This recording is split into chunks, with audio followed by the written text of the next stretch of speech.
문재인 대통령이 연초를 이제 앞두고 인적 쇄신에 지금 속도를 내고 있습니다. 사의를 표한 노영민 비서실장의 후임도 오늘 바로 발표를 했죠. 큰 폭의 내각 교체, 새로운 진용을 갖추게 되는 청와대 참모진까지 앞으로 전국은 어떻게 흘러가게 될까요? 추은호 해설위원과 함께 자세히 짚어보겠습니다. 어서 오십시오. 오세요. 네, 안녕하세요. 안녕하세요. 어제 청와대 참모진 3명이 집단으로 사의를 표명했는데 오늘 바로 비서실장 유영민 비서실장을 임명했어요. 그렇습니다. 유영민 전 장관이죠. 자, 어떤 인물이고 문 대통령이 이 시점에 왜 유 전 장관을 지명했을까요?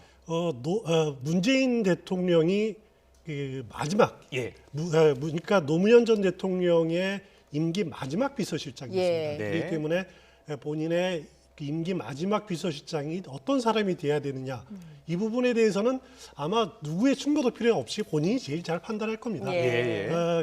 돌이켜 보면은 문재인 대통령이 당시 노무현 전 대통령의 마지막 비서실장으로 취임했을 때 이런 표현을 했습니다.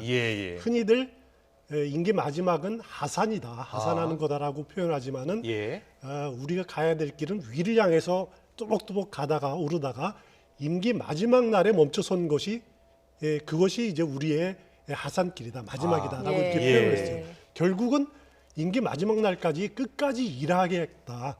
그리고 문재인 대통령도 임기 마지막 해지만은 그래도 그 주어진 국정과제들을 끊임없이 해결할 수 있는 사람을 찾다 보니까 유영민 전 장관을 택한 것 같아요. 그렇군요. 유영민 전 장관은 뭐 아시다시피 LG전자에서부터 이제 시작을 해서 사원으로부터 시작해서 CIO까지 올라갔고 그리고 과학기술정보통신부 장관까지 지내지 않았습니까? 상당하게 식물 경제도 잘 알고 관료 조직도 잘 아는 그런 인물이다. 그래서 문 대통령으로서는 내년 되면은 앞으로 이제 포스트 코로나 시대에 우리 경제 활력을 찾기 위해서는 결국 4차 산업혁명에 이렇게 좀 이바지할 수 있는 그런 인물을 찾다 보니까 유영민 전 장관이 좀 꼽히지 않았나 생각이 되고요.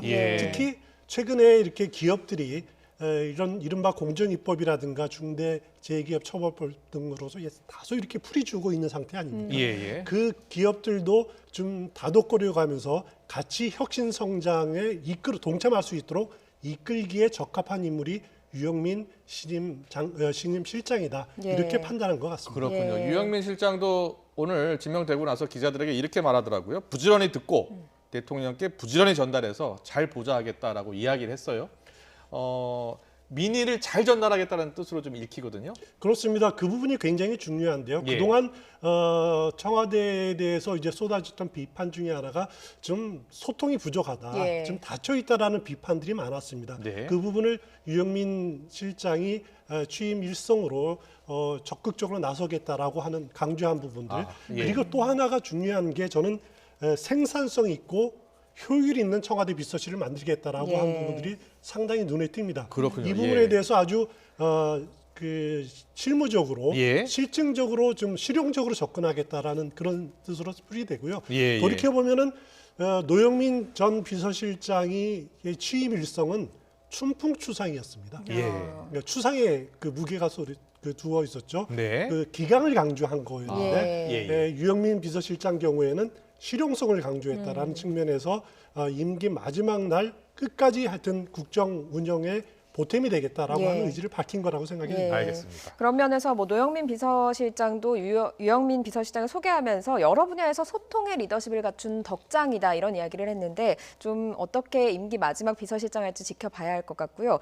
보통은 하마평으로 올랐던 사람들 중에서 비서실장이 되는 경우가 많은데 그렇습니다. 우용균 전 대사 그리고 양정철 민주연구원장 같은 경우는 하마평에 올랐지만 결국에는 선택되지 않았습니다. 어떤 이유가 있겠습니까? 보통 그 임기 마지막 그 비서실장은 흔히들 순장조라고 그럽니다. 그러니까 끝까지 대통령 임기 끝까지 같이 할 그런 비서실장이다. 그런데 당초는 이 두 분 거기다가 최재성 현 정무수석까지 세 분이 이룩하게 거론됐는데 대통령의 선택은 달랐습니다. 아까 선택한 배경은 좀 말씀을 드렸고요. 문 대통령으로서는 이런 생각을 했을 겁니다. 만약에 퇴임을 준비한다. 그 세 분 중에서 누굴 임명을 해서 퇴임을 준비한다. 그리고 정권 재창출을 도모한다라고 하는 그런 논란을 일으키면은 차라리 오히려 국정 수행을 하는데 오히려 장애가 될 수 있다. 그래서 실무 능력을 갖춘 실용성을 이렇게 담보할 수 있는 비서실장을 택한 것이 아닌가 개인적으로 생각합니다. 그렇군요. 예. 일을 해보겠다는 강력한 의지를 보인 것이다라고 이렇게 평가를 해주셨는데 김상조 정책실장은 왜 이 사의를 반려했을까요? 일단 청와대 설명은 지금 현안이 많다. 코로나 대응이라든가 아니면은 제3차 그 재난지원금 지급 이런 현안이 많기 때문에 지금 교체할 때가 아니다라고 이렇게 표현을 했어요. 예. 근데 이런 측면이 있습니다. 정책실장이 그동안 쭉 누가 됐냐면은 장하성, 예. 예. 김수현, 예. 김상조 이렇게 진보적인 학자 출신 예. 인물들이 쭉 그랬네요. 됐었죠. 예, 예. 그리고 지금 후임으로 그동안 거론됐던 인물들 보니까 구윤철 국무조정실장, 예. 이호승 경제수석 이렇게 거론되지 않았습니까? 예, 이분들은 기재부 차관 출신들입니다. 네. 그러니까 관료 출신이 관료, 지금 예. 정책실장으로 유력하게 거론되고 있는데 자칫 이분들 중에서 임명을 했을 경우에 청와대 비서실장도 현 기업인 출신 그리고 정책실장은 또 관료 출신 예. 하면은 이 정부의 이 개혁성이 좀 후퇴하는 것 아니냐 이런 우려 잘못된 사인을 줄 수 있다. 그렇군요. 그래서 자칫하다가 이거는 소나기 다 끝났구나 이런 사인을 줄 수 있다. 그래서는 안 되겠다라는 의미에서 일단 유임을 시킨 것 같습니다. 그렇지만은 예. 사람을 좀 더 찾겠다는 의미인지 아니면은 어떤 뜻인지는 조금 더 지켜봐야 될 것 같습니다. 알겠습니다. 네. 사실 문 대통령의 스타일은 좀 신중하다라는 스타일이었는데 이번 인사는 생각보다 좀 빨랐다라는 평가가 나오고 있거든요. 어떤 의미로 해석을 해야 될까요? 무엇보다도 세술은 세부대에 빨리 담는 것이 좋겠다. 예. 그래서 신기일전하는 것이 좋겠다라고 하는 그런 의지가 담겨 있는 것 같습니다. 예. 원래 그 임기 마지막 또 5년 차 되면은 지지율이 하락하고 또 레임덕이 일정 부분 일어나는 것은 뭐 불가피할 겁니다. 예. 하지만은 문 대통령의 입장으로서는 이렇게 빨리 내각의 진영 또 청와대 진영을 새롭게 함으로써 국정 운영 주어진 과제들을 뚜벅뚜벅 그냥 처리하겠다. 예. 일 극복하고 가겠다. 예. 그렇게 가야지 레임덕도 줄일 수 있고 예. 지지율 하락도 막을 수 있다라고 하는 그런 생각이 아닌가라는 생각이 듭니다. 예. 알겠습니다. 그리고 추미애 장관의 후임 박범계 법무장관 후보자 어제 짤막하게 이렇게 얘기를 했어요. 검찰 개혁을 완수하겠다라고 이야기를 했는데요. 자, 어떤 방법으로 어떻게 이 검찰 개혁을 완수해 나갈까요? 추미애 장관 때는 이제 윤 총장과의 갈등 구조가 컸잖아요. 그렇습니다. 그래서 좀 지친 측면도 있는데 추미애 장관 시즌 2는 아니겠죠? 저는 시즌 2는 안 PR이라고 생각이 예. 됩니다. 일단 그래도 박범계 후보자에게 가장 주어진 과제는 검찰 개혁을 완수하는 거다. 예. 본인의 표현대로 그럽니다. 1단계는 일단 검경 수석관 조정을 좀 마무리해야 되는 과제가 있고요. 예. 또 그 다음 단계는 2단계 검찰 개혁을 정부 입장에서 좀 조율해야 됩니다. 지금 여당 민주당을 중심으로 해서 다양한 의견들이 많이 나오지 않습니까? 예. 검찰의 수사권과 기소권을 분리해야 된다. 또 검찰총장의 지휘권을 좀 손봐야겠다. 예. 또 대검의 정보 수집 기능을 좀 손봐야겠다라고 하는 주장뿐만 아니라 검찰청을 아예 없애자. 그래서 공소청을 만들자라고 하는 아주 그 백가쟁명식의 주장들이 나오고 있습니다. 예. 이 부분들을 주무부서 장관으로서 잘 여당의 목소리 잘 조율을 해야 될 필요가 있고요. 예. 거기다가 검찰의 목소리에 귀담을 것이 아니라 잘 이제 청와대와 여당 그리고 검찰의 목소리를 잘 조율할 필요가 있다. 예. 그 과제가 있는 것이 아닌가라는 생각이 드는데요. 예. 단 스타일은 다를 겁니다. 추미애 장관 스타일처럼 이렇게 일방적 독단적인 스타일로 가서는 안 되고 네. 검찰과 같이 하는 검찰 2단계 개혁을 추진해야 되는 것이 박범계 후보자의 과제가 아닌가라는 생각이 됩니다. 예. 사실 뭐 지난 1년 가까이를 추윤 갈등이 있었기 때문에 윤석열 검찰총장과 관계 설정이 어떻게 될까도 관심입니다. 사실 박 후보자가 장관 지명 소감에서 그 관련 질문을 했는데 답이 추미애 장관 때와는 좀 달랐습니다. 들어보고 오겠습니다. 문재인 대통령께서 법무부와 검찰은 안정적인 협조 관계가 되어야 하고 그것을 통해서 검찰 개혁을 이루라고 말씀하셨습니다. 그것이 저에게 준 지침이로 저는 알고 있습니다. 윤석열 총장과 관계도 좀 관심인데 어떤 관계를 맺어 나가실 것으로 예상하면 될지. 추후에 말씀드리도록 하겠습니다. 그런 개인적인 문제는 중요한 것 같지가 않고요. 추후에 또 차차 말씀드리도록 하겠습니다. 자, 이 박범계 이 후보자는 문재인 대통령께서 법무부와 검찰을 안정적인 협조 관계가 돼야 한다라고 얘기했다는 겁니다. 그렇습니다. 그러니까는 안정적인 협조 관계라면은 추 장관과 윤 총장의 갈등은 더 이상은 안 된다 이런 의미가 담겨 있는 것 같은데요. 그렇습니다. 예. 보통 흔히들 우리가 추윤 갈등 이렇게 네. 표현했습니다. 결코 이것은 정권 대 검찰의 대결 구도가 아니었습니다. 예. 그렇지만은 추미애 장관 스타일 그리고 윤석열 총장의 맞받아치는 스타일 때문에 추윤 갈등이 정권 대 검찰의 갈등처럼 이렇게 대립처럼 예. 이렇게 비춰졌다는 거죠. 그 부분만큼은 박범계 후보자가 막아야 된다. 예. 그러니까 추미애 장관 시절의 그 갈등을 통해서 검찰 개혁에서 개혁은 사라지고 예. 윤석열 몰아내기만 남았지 않습니까? 예. 그리고 검찰에 대한 민주적 통제 필요하다는 거 다 인식하지만은 민주는 사라지고 정권의 통제만 남았다. 그런 식으로 그 검찰 개혁을 2단계 검찰 개혁을 박범계 후보자가 진행돼서는 안 된다라는 거죠. 예. 그래서 협력할 부분은 협력하고 그리고 또 이렇게 대립할 부분은 대립해야 되는데 예. 적대적 긴장 관계가 아니라 생산적 긴장 관계로 빨리 관계를 바꿔야 된다. 그 첫 번째 단계가 아마 검찰 인사 문제가 될 겁니다. 예. 검찰 그렇겠네요. 인사 문제에 예. 대해서 검찰 일각에서 또 야당에서 우려하듯이 인사를 막 또 전행해서 검찰 수사를 무력화시킨다라고 하면은 또 충돌이 한 차례 일어날 것이고요. 예. 또 그 다음 단계로서는 검찰 개혁 과정에서 민주당 내에 그 중구난방식으로 지금 나오고 있는 예. 윤석열 탄핵론이라든가 네. 아니면 검찰청 폐지론에 대해서 주무부처 장관으로서 그거를 어떻게 이런 과격한 목소리들을 좀 억누르고 예. 또 검찰 개혁을 같이 이끌어 나가느냐 하는 것이 박범계 장관 후보자의 과제라는 생각이 듭니다. 예. 알겠습니다. 그 박범계 장관 후보자의 경우에는 잘 아시다시피 윤석열 총장하고 연수원 동기이기도 하고 그렇습니다. 한때는 성렬이 형 이렇게 부르면서 좀 사이가 좋지 않았습니까? 그런 점도 지금은 물론 언쟁을 하는 관계가 되긴 했지만 그런 점도 대통령이 장관 후보자로 지명을 하는데 좀 영향을 미쳤겠습니까? 그런 부분들은 크게 고려는 되지는 않았을 예. 겁니다. 그래서 일단은 검찰 개혁을 추진할 적임자로 검찰이 아닌 인사를 이렇게 꼽다 보니까 예. 박범계 장관을 선택한 것 같은데 박범계 장관에 대해서 앞으로 이제 뭐 인사청문회가 열리겠죠. 네. 저는 개인적으로 남아 있는 그 풀어야 될 박범계 장관이 후보자가 해명해야 될 과제가 우리가 쭉 말씀드린 검찰 개혁이나 윤석열 총장과의 관계도 있지만 재산 문제가 지금 걸려 있습니다.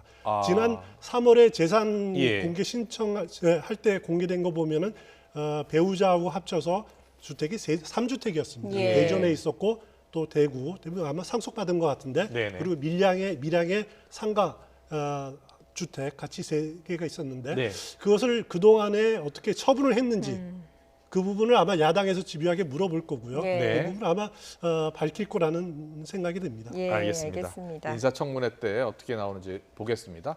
그리고 또 관심이 가는 게 이제 추가 개각입니다. 서울시장 지금 보궐선거 유력 후보로 꼽히는 여당 후보는 이제 박영선 장관이 있지 않습니까? 박영선 장관을 포함해서 개각이 한 차례 더 있을 것이라는 전망인데 어떻게 예상하세요? 일단 관심은 박영선 장관이 서울시장 후보로 출마하겠느냐라고 예. 하는 부분인데 아직 본인이 명확하게 밝히지는 않고 있습니다. 예. 아직 그 결심이 안 섰다라고 하는 그런 뉘앙스를 많이 풍기고 있는데 네. 저는 결과적으로는 그래도 박영선 장관이 출마할 수밖에 없지 않느냐 개인적으로 그렇게 생각을 합니다. 예, 예. 아마 내년 그러니까 내일이 되겠죠. 신년 그 기획으로 각종 언론에서 각종 여론조사 나올 겁니다. 예. 서울시장 가상 대결도 나올 거고. 예, 이제 나오기 그러면은 시작한 것 같더라고요. 여당으로서는 가장 1위가 박영선 장관이 아마 1위로 나오는 예. 조사들이 많이 나올 겁니다. 예. 이 부분에 대해서 박영선 장관이 압박으로 받아들일 수밖에 없을 거고 네. 의사 표시를 조만간 하지 않을까 개인적으로 생각합니다. 예, 예, 예. 그리고, 그리고 예. 관심은 홍남기 예. 이 경제부총리가 교체되느냐라는 건데 예. 그 부분은 또 대통령이 한 차례 더 이렇게 신임 의사를 표시했기 때문에 지금 예. 단계로서는 아주 뭐라고 참 말씀드리기는 어려운 상황이고요. 예. 그리고 유은혜 장관 경우에는 유임되지 않겠느냐. 그리고 이재갑 고용노동부 장관은 교체될 가능성이 저는 개인적으로 크다고 생각이 되고요. 예. 충분히 오랫동안 일을 해왔고 또 여기서 성인모 산업통상자원부 장관, 박양우 문체부 장관도 예. 개각 가능성이 상당히 있어 보입니다. 예, 그렇군요. 강경화 장관은 어떻습니까? 강경화 장관은 저는 개인적으로 유임될 가능성이 상당히 높다고 그렇군요. 생각이 예. 됩니다. 예. 여성 장관이라는 측면도 있고요. 또 바이든 행정부하고 손발을 맞추려면 그래도 좀 외교에 대해서 이렇게 계속 이어져 그 연속성을 갖는 장관이 계속하면서 한반도 평화 프로세스를 정책을 바이든 행정부를 상대로 설득하기 위해서는 강경화 장관이 적임이 아니냐라는 생각이 그 대통령이 이렇게 판단할 가능성이 크다고 알겠습니다. 보여집니다. 예, 장관은 내정됐습니다만 이제 인사청문회를 거쳐야 하기 때문에 내년 초에는 이제 인사청문회 전국이 이제 펼쳐질 텐데요. 재보선을 또 앞두고 있기 때문에 여야가 치열하게 맞붙을 것으로 보이는데 가장 치열하게 맞붙을 전선은 어디라고 보십니까? 일단 법사위일 겁니다. 예. 법사위에 당장 앞서 우리가 쭉 말한 박범계 장관 후보자, 예. 법무장관 후보자도 있고 또 김진욱 공수처장 후보자도 법사위입니다. 법사위에서 아주 핫하게 진행이 될 건데 특히 김진욱 공수처장 후보자의 경우에는 야당에서 국민의힘에서 그동안 뭐 비토권 만들어드렸다라고 해서 거부를 많이 했습니다만은 예. 인사청문회 과정에서는 꼼꼼하게 들어보겠다라고 예. 이렇게 벼르고 있기 때문에 예. 김진욱 공수처장 후보자도 공수처가 이제 출범하는 공수처가 정치적으로 편향되지 않았다. 네. 중립성을 엄격하게 지키겠다라고 하는 그런 의지를 어느 정도까지 이렇게 국민과 야당을 설득할 수 있느냐 그것을 한번 보는 것이 흥미로운 대목이 아닌가라는 생각이 듭니다. 예, 알겠습니다. 공수처 문제부터 검찰 개혁 관련 문제까지 사실 여야가 지금 상당히 대립하는 구도를 보이고 있는데 어제 이낙연 대표가 여야 영수회담을 김종인 위원장에게 제안을 했습니다. 그렇습니다. 왜 이 시점에 제안을 했고 또 이게 성사될지 어떻게 분석을 하십니까? 저는 성사돼서 좀 국민들에게 딱 묵혀 있는, 막혀 있는 이런 감정들을 좀 뻥 뚫어줬으면 좋겠습니다. 예. 특히 코로나 위기에 대해서 여야 지도자가 모여서 좀 같은 목소리를 내고 국민의 걱정을 덜어주는 모습들을 보여주는 것이 일부러라도 그걸 보여주는 것이 필요한데 사실 여야 영수회담이 단독으로 열리는 것이 2018년에 예. 문재인 대통령하고 홍준표 당시 자유한국당 대표 이후로 열린 적이 없습니다. 예. 그랬군요. 1년여 동안 예. 열리지 않았는데 좀 한 2년 동안 열리지 않은 거죠. 예. 지금이라도 한번 연초에 네. 두 분이 만나는 것 자체가 국민들에게 상당히 좀 선물이 될 수도 있다. 예. 그리고 대통령은 그동안에 좀 그 불통 예. 소통이 부족하다라는 예. 비판도 많이 듣지 않습니까? 예. 언론과도 좀 적극적으로 만나고 야당의 목소리도 듣고 하는 것 자체가 국민들한테 대통령이 또 정책 최고 결정자가 쓴소리를 듣는구나. 예. 그리고 그거를 정책에 반영하려고 노력하는구나라고 하는 것을 보여주는 겁니다. 네. 그런 장들이 좀 많아졌으면 좋겠다. 꼭 필요한 야당 대표와의 단독 회동 저는 예. 피할 이유가 전혀 없다는 생각이 듭니다. 예. 유영민 신임 비서실장이 민의를 잘 전달하겠다고 했으니까요. 여러 이야기를 듣고 이렇게 좀 소통하는 대통령의 모습을 좀 보여줬으면 좋겠고요. 내년 초에 일단 신년 기자회견이 있을 것으로 보이는데요. 그렇습니다. 신년 기자회견도 하고 그리고 여야 영수회담도 갖고 시점을 어떻게 보십니까? 보통 우리가 기자회견은 1월 중순쯤 하는데요. 여야 영수회담이 인사청문회 전에 하는 게 나을까요? 아니면 후에 하는 게 나을까요?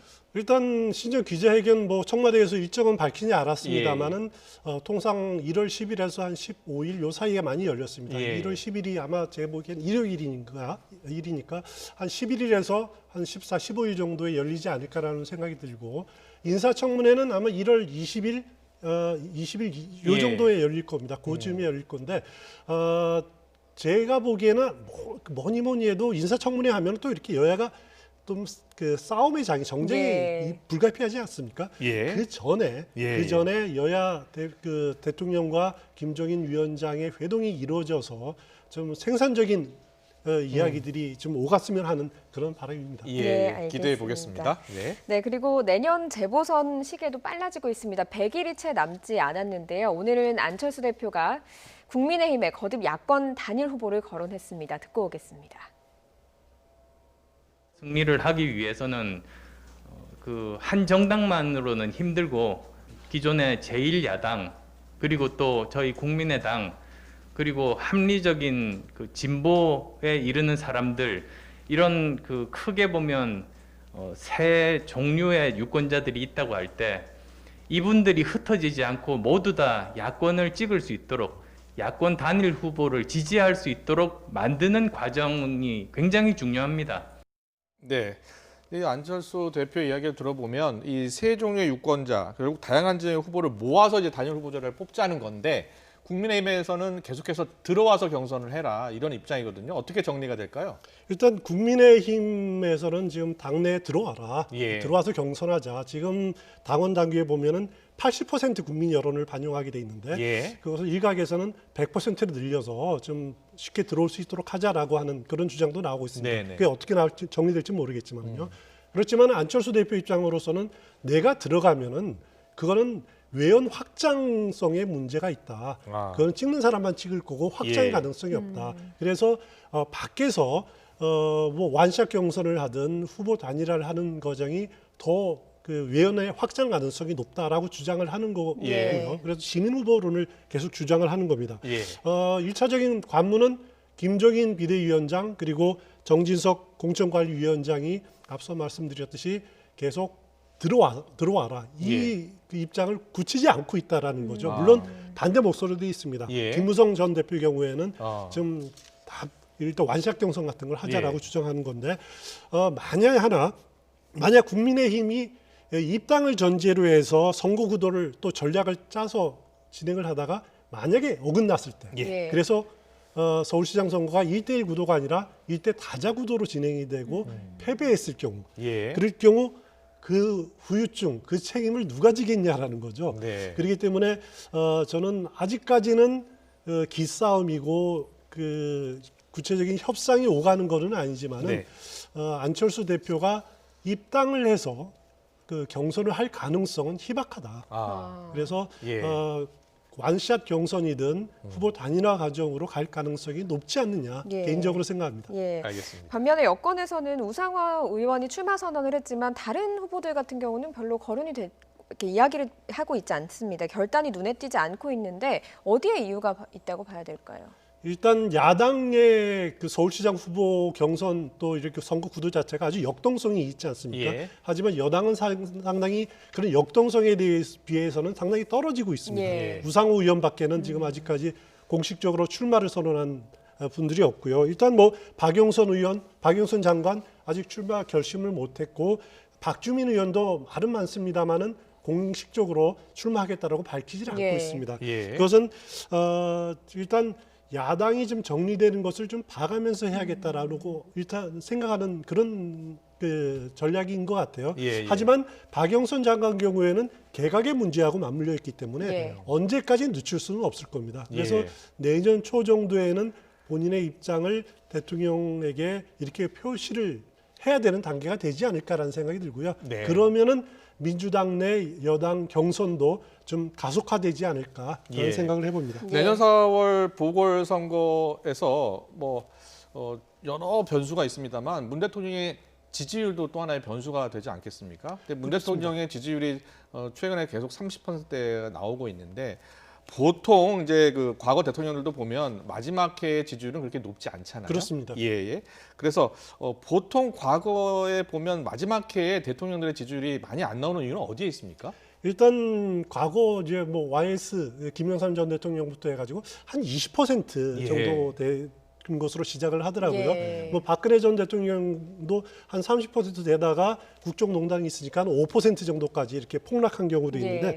그것은 아무래도 전 대통령 경우에는 임기 마지막 해에 어김없이 권력형 비리 또 측근 비리가 터졌다. 예. 그래서 대통령의 마지막 해에 지지도를 갉아먹고 레임덕이 가속화됐다라는 건데 문재인 대통령 경우에는 아직까지 권력형 비리가 나온 건 없습니다. 예. 그거는 그 검찰과의 긴장 관계 때문이다. 저는 그렇게 생각이 되는데 쭉 검찰과 긴장 관계가 한 1년 동안 지속이 되면서 그것이 어떻게 보면 매기 효과처럼 예. 권력형 그 주변의 인물들도 스스로를 이렇게 조심하는 몸조심하는 예. 측면들이 있었다. 이게 예. 반드시 그 검찰과의 갈등이 나쁜 건 아니었다라는 생각이 듭니다. 그렇군요. 예. 그래서 앞으로 문재인 대통령의 지지율이 40%대까지 다시 올라갈지 아니면은 마의 35% 아래로 떨어질지 예. 그거는 잘 모르겠습니다만 예. 그렇게 안 떨어지기 위해서는 문 대통령은 뚜벅뚜벅 국정 운영을 하나하나 챙겨가는 수밖에 없지 않느냐라는 생각이 듭니다. 국민과 더욱 소통하고 또 민생에 더욱 또 이렇게 애써주시면 또 지지율이 오르지 않을까 싶습니다. 정치권 이슈 지금까지 추은호 해설위원과 함께했습니다. 잘 들었습니다. 고맙습니다.